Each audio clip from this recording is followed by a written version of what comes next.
Vous avez pu le constater aujourd'hui dans les rues de Strasbourg, il y avait une véritable grogne des taxis, manifestations et rassemblements qui étaient à la place de l'Étoile. Nous sommes avec Jean-Luc Schnepf et Farouk Trari. Qu'on comprenne bien, un hôpital dont un malade part, on appelait jusqu'à présent un taxi, le taxi faisait sa course, ramenait la personne chez elle.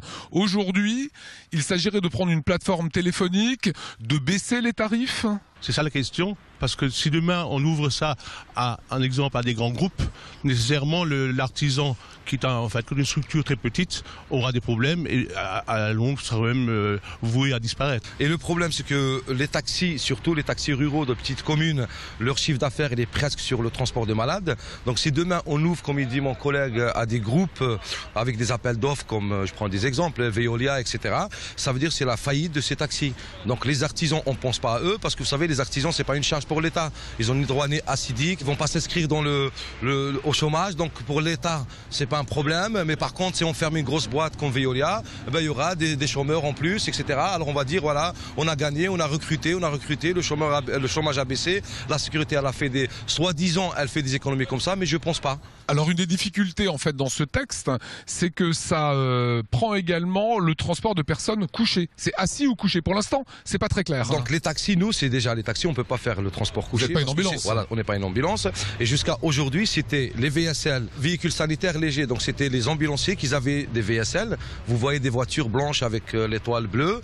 Et ceux-là aussi faisaient du transport de malades. Donc c'était ouvert aux taxis VSL ambulance.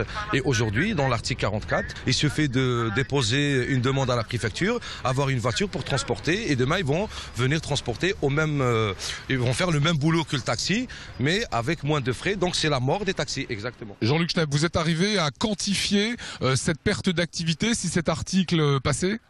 Au niveau des villages et des taxis ruraux, c'est quasiment entre 85 à 90% de leur chiffre d'affaires, donc c'est énorme. Parce que disons, en termes de taxis simples dans le village, il n'y a pas beaucoup de travail de taxi. Par contre, la plupart, c'est le transport sanitaire de gens. Et naturellement, les gens sont habitués à leur taxi dans le village. Si demain, on leur propose un transport regroupé, moins cher, et tout ça, il faut que les gens comprennent aussi, la population comprenne que les patients qui sortent de chimio, être transportés, attendre 3-4 heures pour être amenés à la maison, pour que financièrement ce soit moins cher, là le problème, il faut que la population comprenne aussi ça. La grogne porte sur d'autres points également. Oui, on appelle ça les VTC, c'est les véhicules de tourisme avec chauffeur, qui ont été créés environ il y a un an et demi.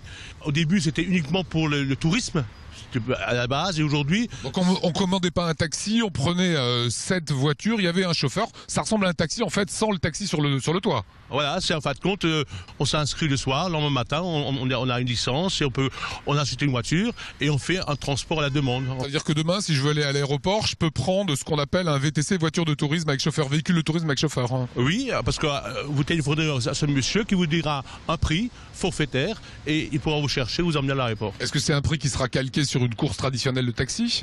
Non, c'est en fin de compte, il fait des forfaits. Alors, naturellement, il fait des forfaits sûrement peut-être un peu moins chers ou plus chers, tout dépend. Donc en fin de compte, aujourd'hui, le VTC, c'est un peu n'importe quoi. Est-ce que c'est dur d'être taxi aujourd'hui en Alsace ? Vous avez des tarifs qui sont élevés quand même, hein, par rapport au reste de la France. Vous êtes plus cher que Paris. On est plus cher que Paris, mais on est dans la moyenne française.